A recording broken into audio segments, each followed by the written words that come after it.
Ayan na yung estudyante niya. Ayan. Ano to ka? Ulirang ina ito. Hayop. Sino tayong tayo?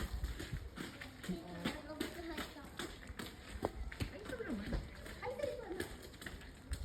Ano ba yung estudyante mo? Hindi mo pinapayungan? Ano ba alam mo? Maglalaro nga daw siya. Maglalaro sa ulan. Ay, nakabota yan si Kay, no? Ay, hala. Dali, dali. Dali mo. Ano? Sino? Ay, dali. Hi.